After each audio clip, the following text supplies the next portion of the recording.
All right. Hi, everyone, and thank you for joining us today. We're very, very happy to have Laurent Vera from UCLA, who is going to tell us about faithfulness of two representations of SL2. So please, Laurent, take it away. Thank you very much, Nicole, and thank you to the organizers for giving me the opportunity to speak at the seminar. So as the title of my talk is indicating, I will be talking about categorification of SL2 and its representation theory. And so before I jump right into the categorification world, I want to spend just a couple of minutes to recall what is true at the categorified level. So for motivation. Okay, so SL2 is the Lie algebra of 2x2 traceless matrices, and I will write EF and H for the standard Chevalley generators of SL2. And there is an associated universal enveloping algebra and the quantized deformation of it that I'm going to call UQSL2. And so I'm not going to define it because it turns out that for categorification purposes, UQSL2 is not quite the object we're interested in, and we're interested in some other version of that I will introduce below. And before I introduce it, let me recall what a weight representation of SL2 is. So a weight representation of SL2 is a representation on which the Cartan part acts semi-simply. And so it's data of weight spaces for each possible weight lambda in the set of integers. And then we have linear maps, E and F. E takes us from a weight space v lambda to v lambda plus 2. F takes us the other direction. And these linear maps should satisfy the relation that EF minus FE on the weight space v lambda should be the quantum integer lambda times the identity. Okay, so this is the sort of things we are interested in. And so a way to repackage this information is to write it as a functor from a certain one category to the category of vector spaces. So this is what is sometimes called the idempotent version of the quantum group. I think it was originally introduced by Lustig. So the category we are interested in is this category that I call U dot. And so it has objects, the integers, so the possible weights for SL2. And then the morphisms are generated by a morphism E, going from lambda to lambda plus 2, and the morphism F going from lambda to lambda minus 2 for each lambda. And they satisfy the relation, the SL2 relation, that EF minus FE on the way lambda is lambda times the identity. All right, so representations of U dot are functors out of U dot, and here are the examples we'll be interested in for this talk. So for each integer, non-negative integer n, I have a simple module of dimension n plus 1. So in this picture, I gave the basis of this simple module. So I have a vector v minus n plus 2k for each k between 0 and n. And the blue arrows indicate how E acts on that basis. The red arrows indicates how F acts on that basis. And so it's very easy to check that this satisfies the SL2 relation, and this gives a representation on Ln. Okay, so now I get to the thing that I'm interested in categorifying is the fact that this family of representations is faithful in the sense that if I have a morphism in U dot, this morphism is 0 if and only if it acts by 0 on every on each of these finite dimensional simple representations. So what I want to do today is explain how this thing categorifies. And so what I will do is first start by introducing the two categories that categorifies this category U dot. Then I will explain how to categorify these finite dimensional simple modules. And finally, I will explain how what this statement becomes at the categorical level. All right, so I'm going to start by introducing a two category, categorifying this category U dot. So everything I'm going to be doing in this talk is going to be over a fixed field K. And I'm going to write Qm to indicate the shift of an object n in a graded category. And I generalize that to, I will just write p times n if p is a polynomial with a non-negative integer coefficients in Q2 inverse. And so now let me introduce the two categories I'm interested in. So this definition is due to Chuang-Rouquier and Khovanov-Lauda. So the objects of my two category will be the same as the object of my category U dot from before. These are the possible weights for SL2. And I will denote things diagrammatically. I'm going to have a one morphism E and a one morphism F. E will be denoted by an upward strand. F will be denoted by a downward strand. And so before I had a relation on these one morphisms, but now instead of having that, I'm going to have two morphisms. And these morphisms will satisfy some relations. So the possible two morphisms are generated by the morphism X, which I denote by decorating the upward strand with a dot. I have a morphism tau going from E squared to E squared, which I denote by a crossing of the two strands. And then I have a cup and a cup, epsilon and eta. And so on these two morphisms, I'm going to impose some relations. So these relations will not be very important to us in this talk, but I'm going to give them for the sake of being precise. So first, we have the null-Rouquier relations, which tell us that when we do the crossing twice, we get 0. And then the crossing satisfies some sort of grade relation. And then we have a relation telling us how to commute a dot past a crossing. And we can do this at the cost of an identity term. Then we have relation telling us that the cap and the cup are the co-unit and the unit of an adjunction. So this is the meaning of these second relations, these straightening relations. And finally, we have relations that encode the SL2 relation that EF minus FE should be lambda times the identity on the weight space lambda. And so this we encode by specifying an explicit isomorphism between EF and FE plus lambda identity, or if the weight is negative, EF plus minus lambda identity to FE. Okay, so we can specify the explicit isomorphism. So this encodes the SL2 relation. And so the last step in defining these two categories is to take the idempotent completion of each hom category. So we take the image of each possible idempotent. All right, so this is the first of our main players for this story. And so before I talk about the representations of these two categories, let me give a few properties. So the first important thing for us about this category is that if we look at the endomorphisms of e to the n, and we look at the subalgebra of that generated by the possible dots and the possible all possible crossings, then this algebra that I call Hn is just isomorphic to the algebra of the endomorphisms of the ring of polynomials in n variables over its subring of symmetric polynomials.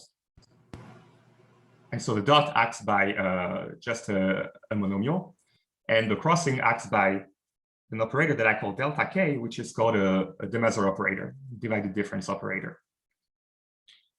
So we have this very explicit realization of this subalgebra of the endomorphisms of Pn. And the very interesting thing about this is that Pn is free of rank factorial n over its subring of symmetric polynomials. And so this tells us that this algebra Hn is just a matrix algebra of size factorial n times factorial n over the symmetric polynomials. And so what does that tell us? Well, that tells us that there is a primitive idempotent in this algebra. So I call it En, and we can define it diagrammatically using this formula. So this element En that I define here, it's a primitive idempotent in this algebra Hn.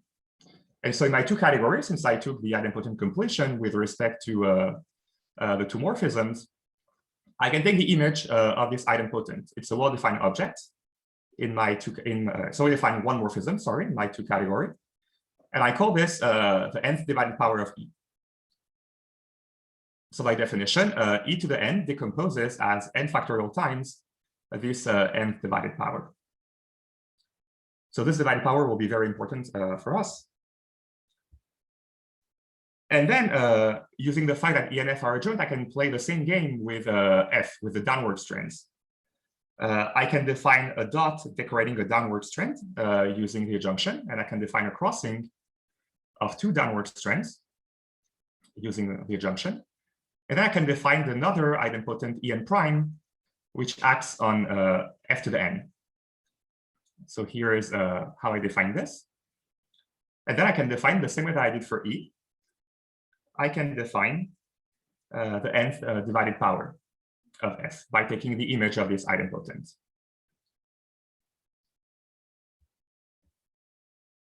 All right, so these divided powers are going to be some of the key players in this story.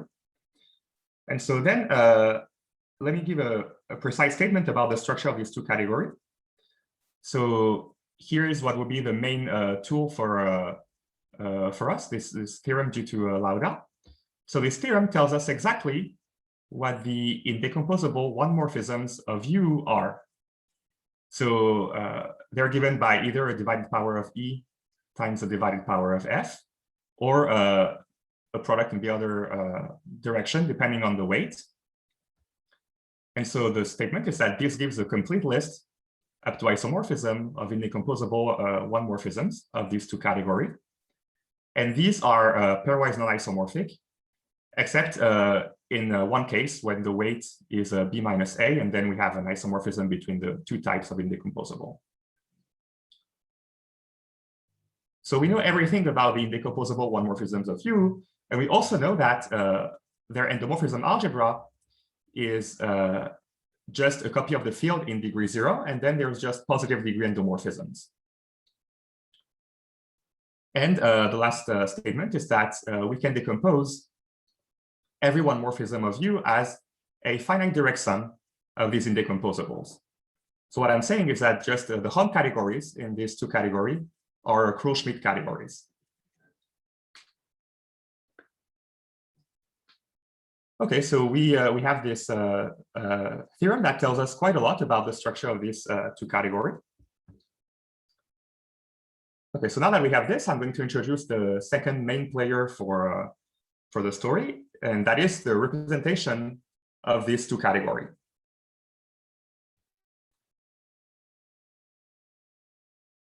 Okay, so by definition, a two representation of my two category U is a two functor out of U.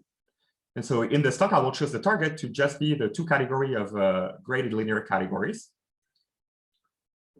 So this is quite an abstract definition, but to be more concrete, a two representation is simply the data of categories V lambda for each possible weight lambda. And then I have functors taking me from V lambda to V lambda plus 2, and F taking me the other direction. And then I have certain natural transformation, X acting on E, tau acting on E squared, epsilon acting, going from EF to 1, and eta going from 1 to FE. And these natural transformations should satisfy the definition of U. So this is what it means to give ourselves a two functor from U to the category of linear categories, so the two category of linear categories. So. Okay, so as I said, I think I have one more definition to give is that I will call a two representation integrable if the functors E and F act locally nilpotently, which means that if I take any object in my two representation, there should be a high enough power of E and F that kills that object.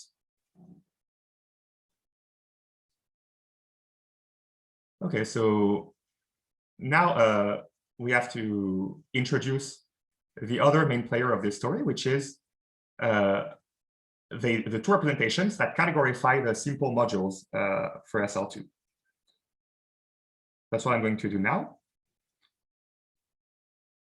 So I'm going to start by doing it for the case where n is equal to 2. So I'm going to give the categorification of the three-dimensional simple module.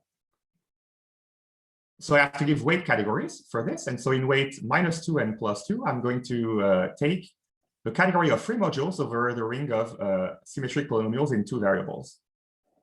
And in weight 0, I'm going to take just I'm going to take the free modules over the ring of all polynomials in two variables.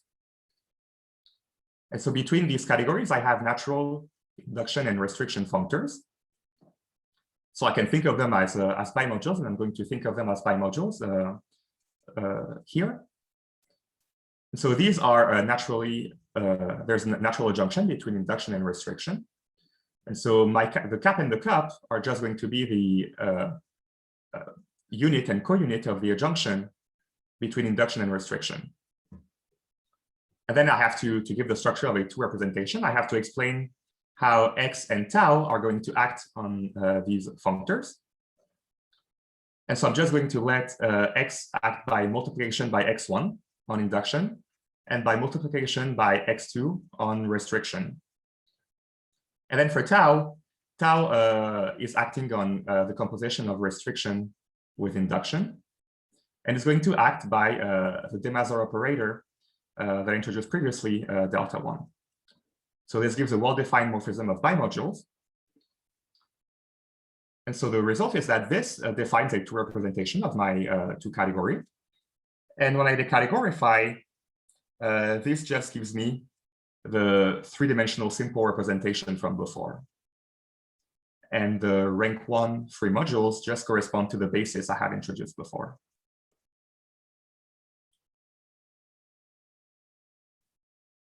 Okay, so now we can play the same game for the n+1 dimensional simple module in general. So how do we generalize this? Well, now for my n+1 dimensional simple, in weight minus n plus 2k, I'm going to put the algebra of polynomials that are symmetric with respect to the first k and the last n minus k variables. So I write this as a Pn fixed by sk times Sn minus k. And then I have to define functors E and F. So I'm going to give them as bimodules between this category of free modules. And so for E, I'm going to take the bimodule given by polynomials, which are fixed by the first k variables and the last n minus k minus 1 variables. So this gives me a well-defined bimodule where the action of each algebra is just the multiplication. And I can define F with exactly the same formula, and it turns out that E and F are adjoint. So as before, the cap and the cup can be taken as just the unit and co-unit of this adjunction. And then I have to define what x and tau act by on these functors. And so on the functor E, I'm just going to let x act by the variable that is sort of free in the middle that doesn't have any condition. So it's going to act by multiplication by xk plus 1. Your purple weights, I guess one of those is n, right? Oh, yeah. Thank you. Yeah. The one on the right is an n. Thanks. Yes. Okay, hopefully everything is okay now. Okay, so x is going to act by multiplication by xk plus 1. And tau is going to act by a de Mazur operator. So by his de Mazur operator, delta k plus 1. And so the result is that this gives a two representation of this two category U. And when you take the k0, we recover the n+1 dimensional simple representation of U. And so this isomorphism, it sends the isomorphism class of the free module of rank 1 to the basis vector I had introduced before for Ln.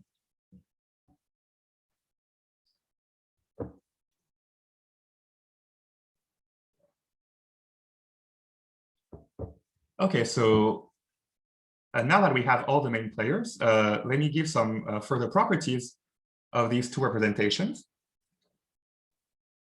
So what is very interesting about categorifying the simple modules like this is that we have a universal property that is satisfied by these two representations. So namely, the universal property is the following. If I take an integrable two representation of my two category U, and I choose a weight, and I choose an object of weight minus n, which is scaled by f, so a lowest weight object, then I can then there is a unique morphism of two representations going from ln into v that will send the free module of rank 1 in weight minus n of ln to my lowest weight object n in v. So in a sense, these two representations, they're universal for lowest weight objects in integrable representations. And so we can actually go even further than this. Using this universal property, we can construct Jordan-Alder series for two representations. So namely, if I have a two representation V, an integrable two representation, I can find the filtration by two sub-representations, such that the quotient is a sum of multiples of these two representations ln. So a way to think about this is to say that ln determines completely the integrable two representation theory of this two category U. And so let me go a little further than this. So this I'm a little confused about this result. Like, so the LNs are like the equivariant cohomologies of flag varieties, and then presumably I could just use the ordinary cohomologies, like the finite ones. And if I took if V was just like the normal cohomology, like the normal irreducible representation that I got from just regular cohomology of Grassmannian, and I started taking these successive quotients, would I still see, am I understanding this correctly? I guess I just don't understand this statement. Like the Ln is like an infinite dimensional polynomial, right? I mean, it has like infinite things in it. And if I took two finite things and quotiented them, how would I see an infinite thing inside there? I must not be understanding right. Well, so here, I mean, here you can, okay, so I'm not sure that this will, I think that this might answer the question, but I'm not too sure. I mean, you're doing, you're not just doing ln, you're allowed to tensor by something here. And so you could kill, for instance, things of positive degree. You could tensor here by, so that's how you can recover, yeah, you have these categories here. And so you can kill things like that in ln. So I think that's maybe the answer to the question. Thanks.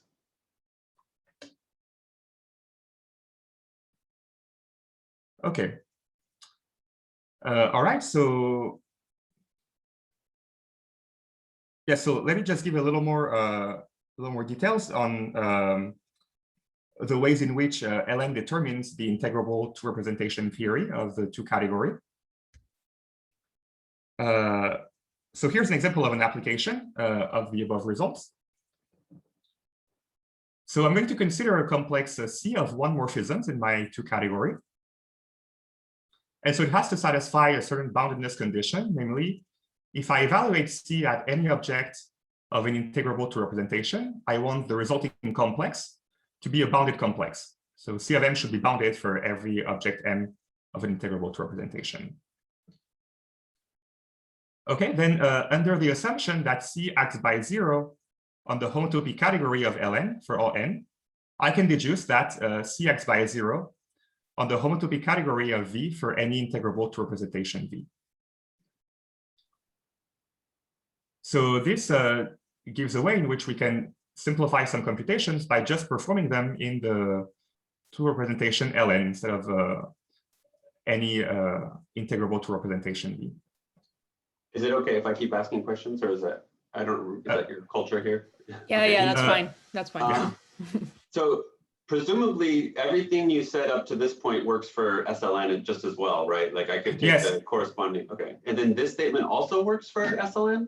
Yes, this statement works for, well, I mean, you have to be careful how you define ln, I guess. There's an analog of ln that's like this equivariant.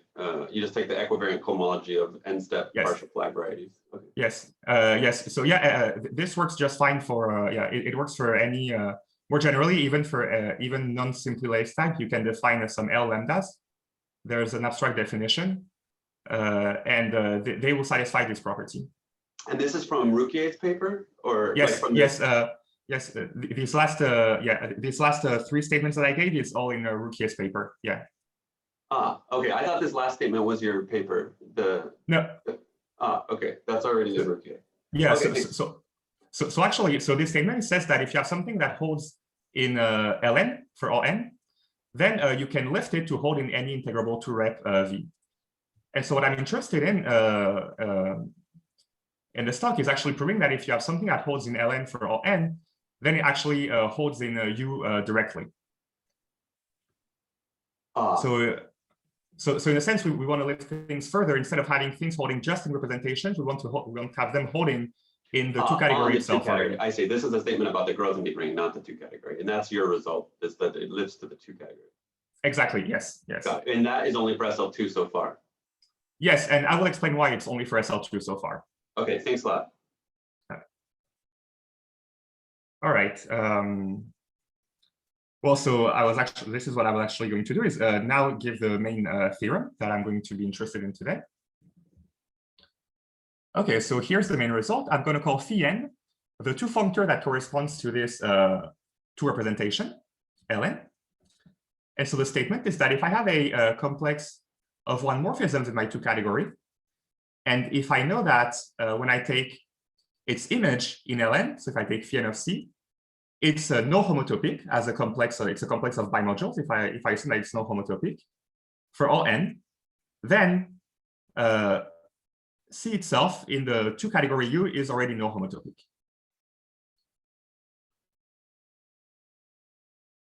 Okay, so let's see. I think maybe I'm going to take the break now. And after the break, I will explain the proof, and I will explain in particular why the proof only works for SL2 at this point. All right, excellent. Thanks. I'm going to pause the recording. Resume the recording. All right, welcome back, everyone. And please, Laurent, continue. Thank you. Okay, thank you. So I just want to explain now a little bit of how the proof works of this theorem and why it works just for SL2 at this point and not for arbitrary algebras. So the key point in this theorem is to study the action of the indecomposable one morphisms in these two representations Ln. Okay, and so this is actually something that was done basically by Lauda in his original paper about this two category U. And this is actually also how you can prove that that theorem about the indecomposable to one morphisms of U. So I just want to say it's probably my second paper, because my first paper I just did the normal cohomology, and then I wrote a paper right after called equivariant cohomology. But okay. Thank you for the precision.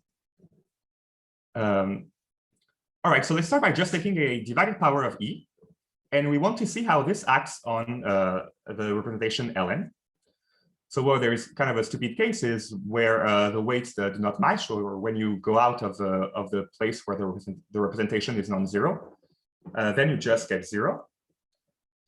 But if you take a weight of the form minus n plus 2k, and you take the divided power a times, where a is less than n minus k, then you get a certain bimodule, and this bimodule is just Pn fixed by sk times sa times n minus k minus a.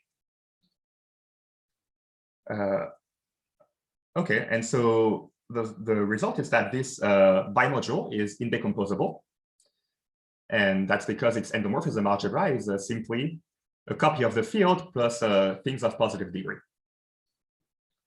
All right, so when we take this divided power, its image in Ln is either 0 or something indecomposable. And the same holds if you take f. They're given by the same formula on Ln.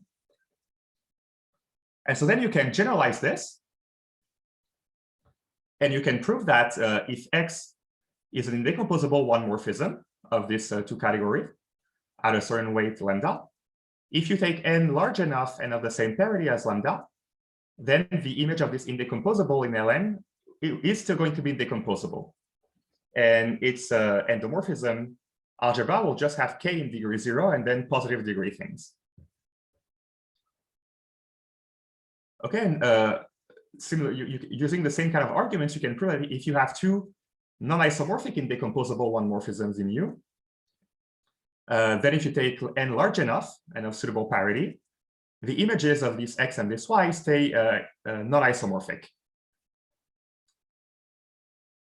And so this is the key point that you cannot do in general in the general case, because in general, you don't have an explicit list of what the indecomposable one morphisms are for the two category categorifying the quantum group of an arbitrary Lie algebra. So this is kind of the step that is crucial and that is missing from the.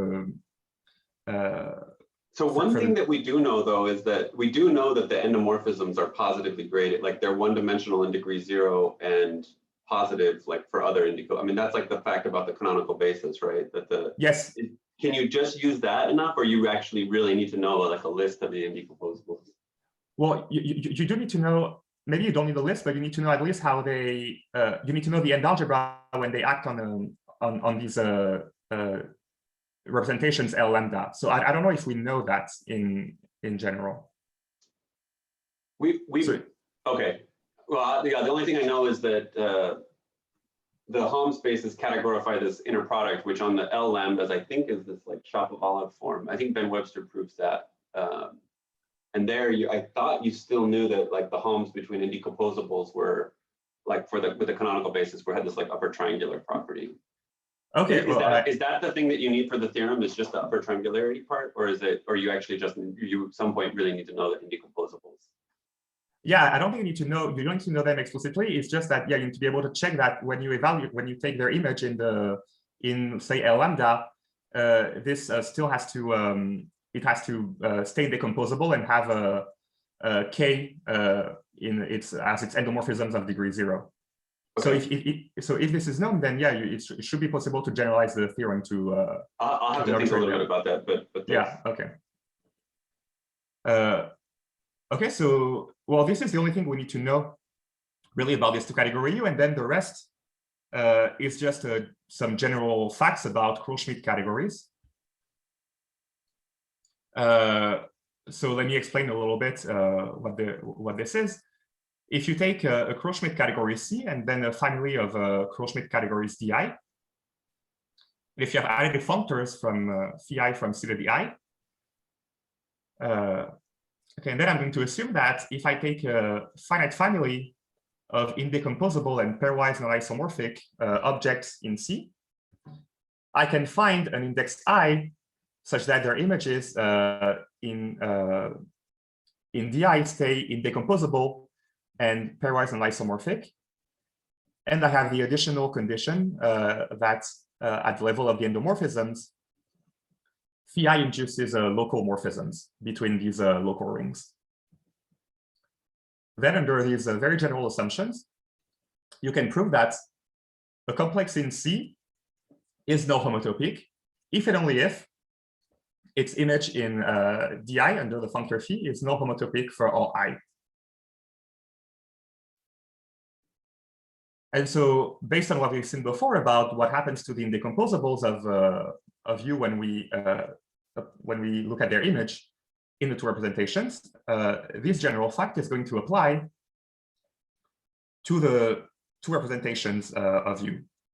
So namely, I have this family of functor Phi n, which go from one of the Hom categories of U to a category of bimodules over some polynomial rings. And so based on what we've seen before, if I take a collection of indecomposable and pairwise and isomorphic objects in this Hom category, I can find n, if I take n big enough, then their images will stay indecomposable and pairwise and isomorphic. And so all the endomorphisms in degree 0 are k. Maybe I should have written 0 here to specify these are endomorphisms of degree 0. And so the functors are going to induce the local morphisms at the level of endomorphisms. And so the general result that I talked about for Kroll-Schmidt categories is going to apply. And we're going to be able to deduce that if I have a complex of objects in this Hom category, it's null-homotopic, if and only if its image in each representation Ln is null-homotopic. Is this result about arbitrary complexes or bounded complexes? No, it's you can do this for arbitrary complexes. Great. So it's kind of in two steps. First, you sort of yeah, you can prove it first for bounded complexes, bounded above or bounded below, and then you can, in general, you can choose a spot in your complex, and using the assumptions, you can sort of write a homotopic complex that has a zero differential, and so then you go back to the case of bounded above or below complexes.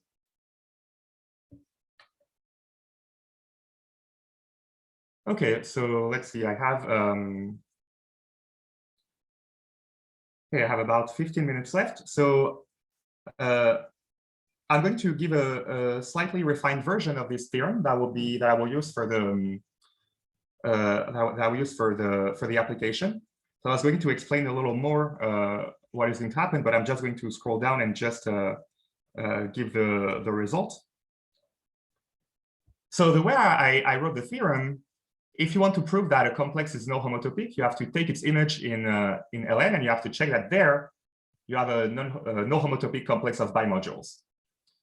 And so actually, using some results of Chuang and Rouquier, you can actually weaken that assumption to just checking that your complex of bimodules is acyclic when you take its image. The complex of bimodules is acyclic in Ln. And so this has to be done at the cost of putting a boundedness assumption on your complex, and it's the same one that I gave before for that was in Rouquier's result, is that when you evaluate your complex at an object of an integrable to representation, you should get something which is bounded. So under this assumption, you can, if you just have that your complex of bimodules is acyclic, then the complex is null-homotopic. So you're saying if it's zero in homology, then it's zero in the category, like then it's null-homotopic. Yes, yes. But so now you're assuming abelian, or no, you don't need to assume abelian. Oh, you can formulate acyclic without like extra. Yeah, so I think of it as a complex of bimodules. So I can still talk about its cohomology.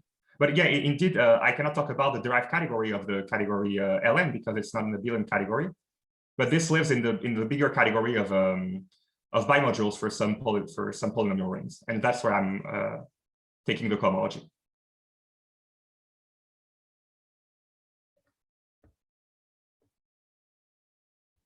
Okay, so it's this refined version that I'm going to use in the application. So I'm going to give the application now, and so the application is actually the real motivation for this theorem. So I started the talk by giving some motivation at the level of K0, but really this was the real motivation to do to prove a result like this. And so to explain, let me just say some things about SL2 first, so at the categorified level.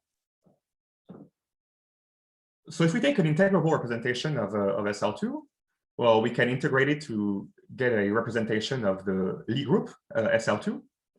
And in particular, we have this matrix, 0, 1, -1, 0, that is going to act on my integrable representation V. And so here are some facts about this matrix. If I restrict it to the weight space V lambda, that gives me an isomorphism from V lambda to V minus lambda. So it induces isomorphisms between weight spaces of opposite weights. And then S is normally written as a triple exponential, but you can actually simplify the sum, and you can actually just have a double sum when you evaluate it as a vector in V lambda. And then you have a compatibility between S, E, and F. You have the relation that SE is a minus FS. Okay, so these are facts about SL2, and you can actually, by introducing some quantum deformation, that also works for integrable representations of UQSL2. So the only difference is that your -1 to the R becomes a -q to the -R in the formula giving S of V. But then everything stays the same. You have an isomorphism between weight spaces of opposite weights. And when you do SE, this is minus Fs with some power of Q appearing. So one of the key points of Chuang and Rouquier's original work on categorifications of SL2 was that you can actually categorify this thing. So you can categorify S by introducing a certain complex of one morphisms of U. So S is given by some alternating sum, so it's natural to want to categorify it using a complex. So the complex has the following form in cohomological degree R. It's given by the divided power f lambda to the lambda plus R times the divided power e to the R. And then you have to explain what the differential is, and the differential is just given by taking the unit of a junction. So in the middle, you introduce a factor Fe, and then you take you project down on the divided power by using these idempotents E and E prime. That's the differential. So you can check. I'm going to skip over that. That the differential squares to 0. Essentially, it's due to the fact that tau, when you do the crossing twice, you get 0. So that's what gives differential square equal to 0. But then Chuang and Rouquier's theorem was that if you have an integrable to representation of U, then this complex of functors is going to induce equivalences between the bounded homotopy categories of V lambda to the bounded homotopy category of V minus lambda. So this categorifies what we had for representations of SL2.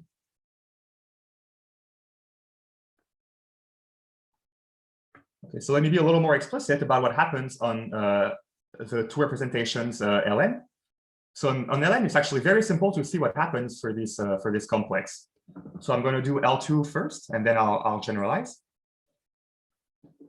So in L2, we have 3 weight spaces, and in the lowest and highest weight space, the action of theta is trivial. It's just going to be a complex with just one term, and it's going to be the identity. What is interesting is what happens for the 0 weight space. So then theta becomes this complex here where we have 2 non-zero terms. You have a complex of P2, P2 bimodules. And so what you observe is that the cohomology of this complex is concentrated in the top non-zero degree. And the top degree cohomology is just P2, with the action on the left being the multiplication, and the action on the right being the multiplication, but twisted by the automorphism of P2 that exchanges x1 and x2. So what I call S1. And so this thing is going to generalize to Ln. We're going to have a similar result. So the result is the following. If you take theta minus n in weight minus n plus 2k, and you look at how it acts on Ln, then as a complex of bimodule, the cohomology of this is going to be in maximal degree. And the cohomology is just going to be Pn fixed by S minus k times Sk, with the left action being just the multiplication, and the right action being the multiplication twisted by the natural isomorphism between Pn Sk times Sn minus k and Pn Sn minus k times Sk. So you just permute the variables to get an isomorphism between these 2 algebras. So for what happens on these representations is clear. And in particular, what you observe is that the cohomology of this complex of functors is invertible as a bimodule. It's an invertible bimodule. But then using the theorem that I introduced earlier, you can prove directly that theta is invertible in the homotopy category of U. So Chuang and Rouquier explained that theta is an equivalence of category in the when you evaluate on a representation, but actually theta is already invertible up to homotopy in U. And so let me just say words about how you prove this. Well, you can introduce the adjoint of theta. So theta has an adjoint in the two category. And I can call C the cone of the unit and D the cone of the co-unit. And so C and D are going to satisfy the boundedness condition that I had in my theorem, just because in theta, the further I go in cohomological degrees in theta, the higher the powers I have for E and F, and so that will vanish if I take a high enough degree when I evaluate an object of an integrable to representation. So I can apply my theorem to these complexes C and D, and when I evaluate C and D in my representation Ln, well, I get something which is a cyclic, since the cohomology of theta on this representation is an invertible bimodule. So C and D must be a cyclic. And so directly we get that C and D are null-homotopic already in the two category U itself. So this tells us precisely that theta is invertible in the homotopy category of U.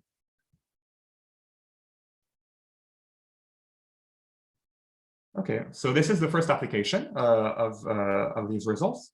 And here's the second one. So second application is that you can categorify the relation that SE is minus FS.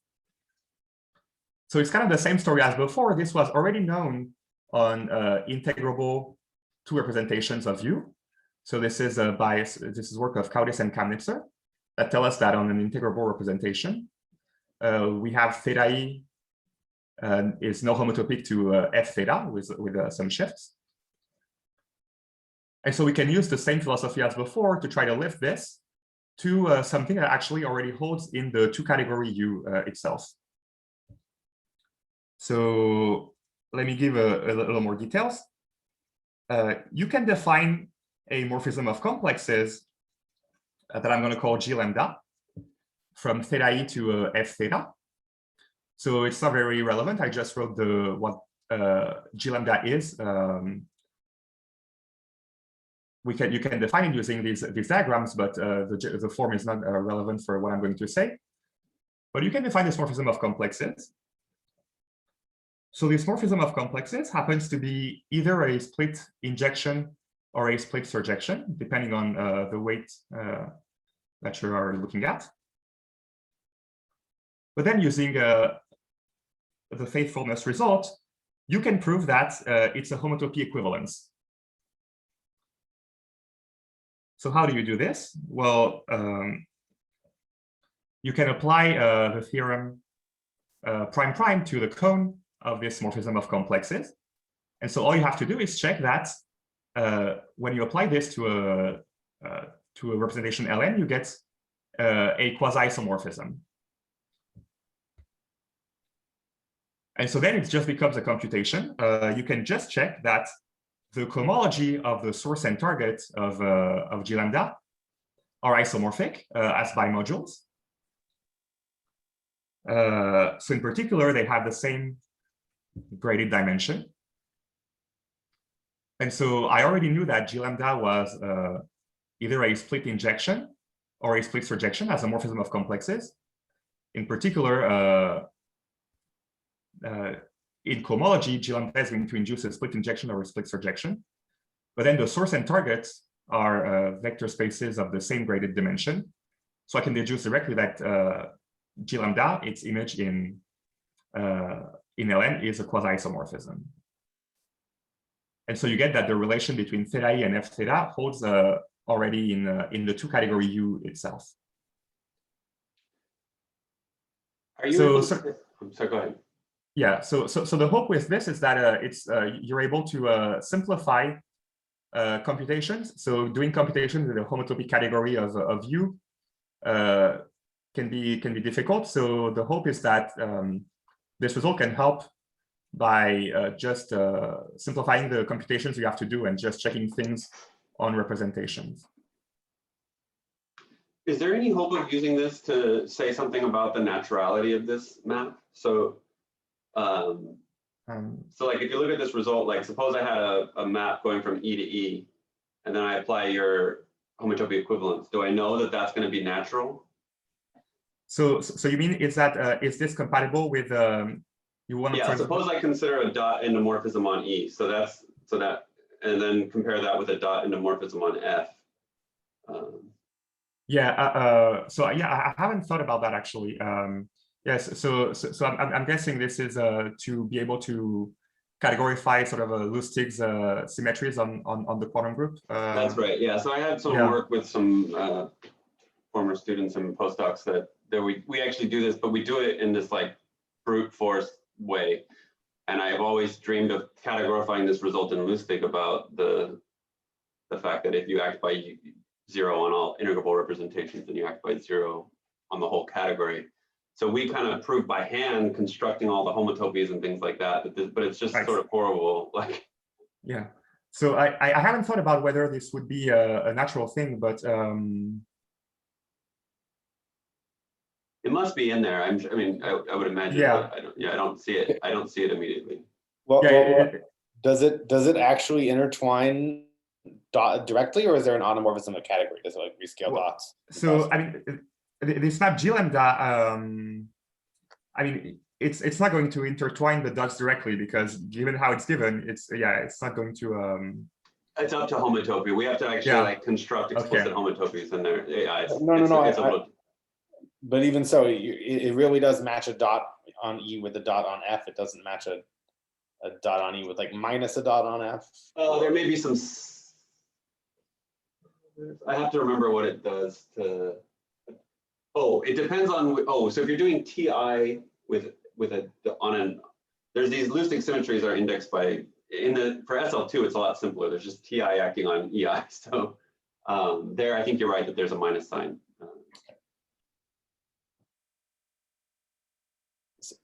But even still, like they're not. You have to construct some homotopy between them. It's not. They're not going to hold.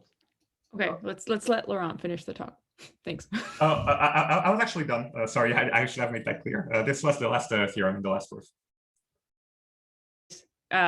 Let's ask questions afterwards, but let's first thank Laurent for a fantastic talk.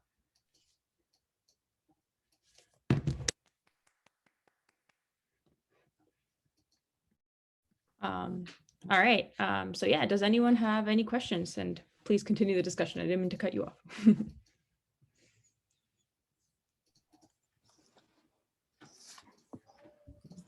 In the Hecke category, when you twist by the half twist,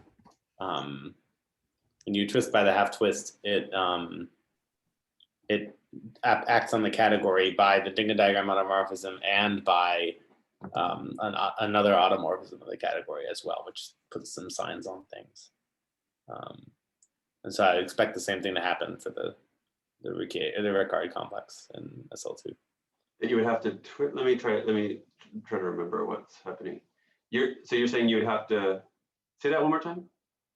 In the Hecke category, there's an automorphism of the category that you have to twist by. So like you'd naively think that the half twist would send like a crossing of the first two strands to a crossing on the last two strands when you conjugate. But it's the opposite. But it also has an extra automorphism you have to twist with. I think just with these TIs, it might just be a little simpler. Yeah, actually, it is a little simpler. Here, I'll just upload the paper if you want to look at it. Some people just showed up. It's daylight savings time here in America, so you're an hour late. Oh, I had so many meetings get messed up like that. But don't worry, it's all recorded. You can watch it. So you record the question part too, or? We're recording this right now. Oh. So Aaron, I was just thinking a little more about regression. I mean, I think it should be possible to do it like that. Do it by if you want to check the naturality. I mean, this amount you can probably write this as you want to check that a certain cone is 0. So it should be possible, at least in theory, to try to apply the theorem to check that. So yeah, I mean, I'm not entirely sure, but I think it probably works. Cool. I'll send you that draft just so you can see the dumb way of proving it. Yeah, that would be great. And yeah, I'll try to think more about whether it actually works to do it with this theorem. So can you prove naturality for all the transformations for x, tau, the cat, and the cup? I was gonna upload the draft, but I guess I'm a underling. I can't actually upload things in the chat. Okay. But anyway, yeah, I'll just send it to you. Yeah, we prove naturality in the simple-lace case for all the different crossings, and we just write down all the all the homotopies. Yeah, it's just crazy. It's not the right way to do it. Aaron, I've upgraded you. You are now not an underling. okay. You can upload whatever you want. Oh, thank you. But yeah, so yeah, we do it by brute force, and it would be nice to be able to prove it in the non-simple-lace case. And there's also some things that we're not able to prove that if we had a result like yours, we would be able to prove. Yeah, I'm assuming that in a non-simple-lace case, it must be impossible by brute force, right? It must be just too complicated. Definitely in the non-simple-lace case, but yeah, it was fairly complicated in the simple-lace case. So can you prove also grade relations in the simple-lace case that they hold in there's some subtle issues there, like these TI, so basically the internal braid group action, it maps from the U dot, or the categorification of into the homotopy category, and it's literally mapped into the homotopy category. So now if you apply TI then TJ, you're mapping from U dot to the homotopy category of the homotopy category. I see, yeah. And you start to get some issues like that. So at least I think you could say something that, like, on the growth and degreeing, it induces the braiding action, but I don't know if you can say anything at the categorified level. I see. You just get these symmetries which are natural, and then I'm not sure the right thing for the braiding. Also, yeah. I think it wouldn't be so bad. Because these objects are invertible, so you could probably show the vanishing of some negative x and show that a functor extends to the homotopy category. Okay. So we just need to get Benda involved.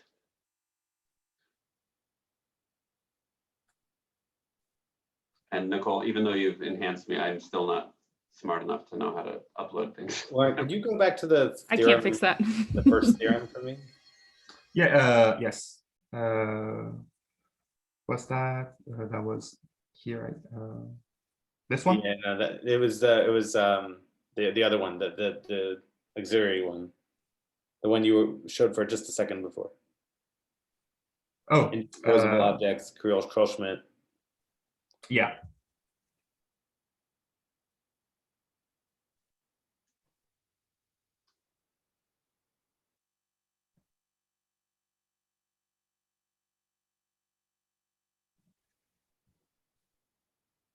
So I'm just trying to think about to what extent this should apply to the Hecke category as well. Is it like, would it say that if you had a complex in the Hecke category and it acted null-homotopically on all of the simple representations, is that enough to deduce that it will be null-homotopic in the source in the whole category? Okay, so you'd have to show some things about how things act on. Yeah, you have to check. You have to check the assumptions. I mean, you have to make sure that the indecomposables are nice, and yeah, that's yeah. But I mean, I think yeah, I think that should be true, provided that yeah, the indecomposables stay indecomposable. At least if you take a suitable representation, and that at the level of endomorphisms, you have local morphisms. I don't know if it's true, but that would be it would be a very useful place also to have this result. Okay. Yeah, I haven't thought about this for the head category actually, but yeah, that's interesting to think about. You should be able to do SL3 because the indecomposables in U+ at least. Yes, I know that. Yeah, there's work. Yeah, we know the indecomposables in U+.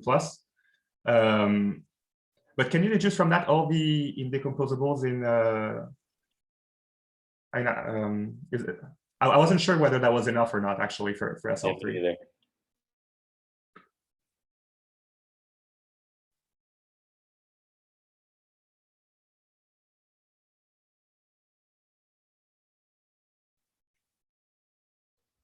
Laurent, I have a really silly question. You probably Yes. said this, but I missed it. You said that your result only holds for SL2, Yes. right? And maybe explain why it doesn't hold for n greater than Yes. 2? So Can you just remind me? Sorry. yeah, no, it's just because what I'm using, let me go back maybe to the, yes. I'm using this theorem of Aaron in a very crucial way. I'm using the fact that I know all the indecomposable one morphisms in U, and I'm just doing explicit computations. I'm looking what this gives in the two representations Ln, and I use that to deduce my result. And so the problem is that for orderly algebras, we don't know what the decomposables are. And so, well, maybe you can still try to do the same strategy, but you cannot do it by just there has to be more ingredients than just checking, computing things on the representation. Okay, and somehow like just generalizing Aaron's result for n bigger than 2 is not like it doesn't work or something. I don't know what's involved in proving this. You can't write down a canonical basis. Yeah, like even in the case, okay. even in the case 0, you don't know what you're supposed to have. So it's never mind then. I see. Thanks. I mean, if it is possible to do the same strategy, it has to be using some some more abstract arguments. Well, what Aaron was talking about earlier, knowing things about the form and yeah. So I think we know that first bullet point in full generality, like we don't know what the indecomposables are, but I think Ben Webster has this paper where he explains that the Hom form really does, when he's talking about different, it's like one of his papers about canonical basis. Okay, that's good to know. So you get something like this, but you don't just need this, right? You need this in the two representation Ln, which there, I'd have to think a bit. So I think he would call the Ln's the deformed cyclotomic quotients. That's what. Yes, you can realize them like that. Yes. Although no, the deformed cyclotomic quotients are just Morita equivalent to those, because the deformed cyclotomic quotients get bigger as you take more and more strands. They're not symmetric. Okay. Like if you take the cyclotomic quotient of the nil-Heck algebra, it goes like k of x matrix ring over k. Yes. So it gets bigger, so the deformed cyclotomic quotients I think are the ones Ben works with. Those will only be Morita equivalent to your Ln's. I see. Yes. I see. Cool. Thank you. Okay, I'm gonna actually pause the recording. So let's thank Laurent one last time, the few of us that are here. Thanks, Laurent, for a really great talk. Thank you.